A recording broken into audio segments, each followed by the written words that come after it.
दोस्तों ये एक पुराने वक्तों की कहानी है, दो लड़कों की जो बिल्कुल ही वेले और बेकार एक गांव में रहा करते थे। वो सुबह से शाम तक अपना टाइम बर्बाद किया करते थे और कोई काम में दिल नहीं लगाते थे।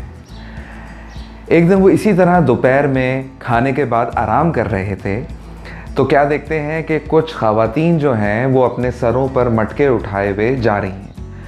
अचानक उनमें से एक लड़के को ख्याल आता है कि यार ऐसा क्यों नहीं करते, ये लोग रोज़ जाती हैं, पानी भर के लाती हैं, फिर दोपहर में दोबारा जाती हैं, क्यों ना हम ये काम करना शुरू कर दें इनके बिहाफ के ऊपर और इस पे पैसे लेना शुरू कर दें। इसी के अंदर इनके 10 साल गुजर गए। 10 साल तक ये सुबह से शाम तक मटके भर भर के ला के 1-1 रुपया चार्ज कर रहे थे। 10 साल बाद जिस लड़के ने ये आइडिया फ्लोट किया था कि हमें ये मटके वाला काम करना चाहिए, उसके दिमाग में अचानक आता है, वो कहता है यार हम जो हैं 10 साल से ये काम कर रहे हैं और अब जो हम हैं थोड़े बड़े हो गए हैं और थोड़े अरसे में हमारी जो टांगें हैं वो जवाब दे जाएंगी। इतना दूर जाते हैं, मटके उठा के लाते हैं और ये सब कुछ।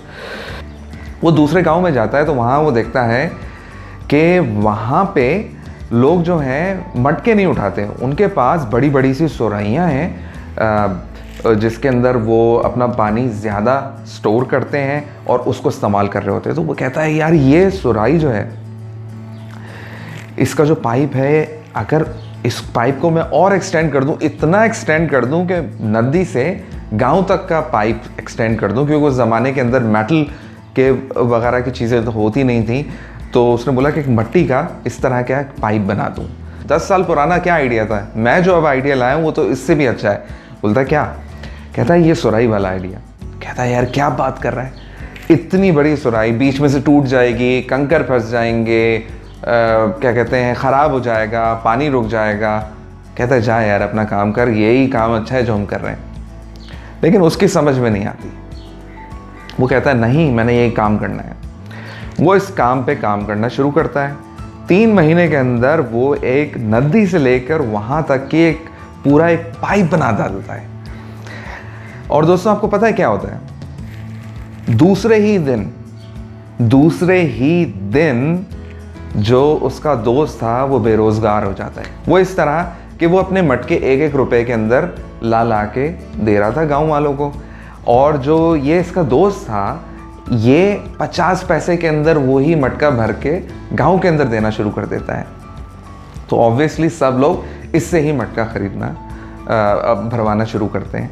देखते ही देखते ये खबर आगे वाले गांव में जाती है और उससे आगे वाले गांव में जाती है और सब लोग आके इससे कहते हैं कि आप इस पूरे कस्बे के अंदर, आप इस पूरी डिस्ट्रिक्ट के अंदर ये सारा नेटवर्क हमें बना के दें। और देखते ही देखते दोस्तों वो जो उसका दोस्त होता है वो इस गांव का सबसे अमीर आदमी हो जाता है। तो दोस्तों ये बात हमेशा याद रखना कि आइडिया छोटा बड़ा नहीं होता। अगर आपको लगे कि ये चीज़ जो मैं करना चाह रहा हूँ ये सही है और ये मैं कर सकता हूँ तो कर गुजरो दोस्तों। अपने ऊपर ये यकीन रखो कि जो तुम सोच रहे हो वो तुम अचीव कर सकते हो और उससे तुम आगे बढ़ सकते हो। So take care, bye bye.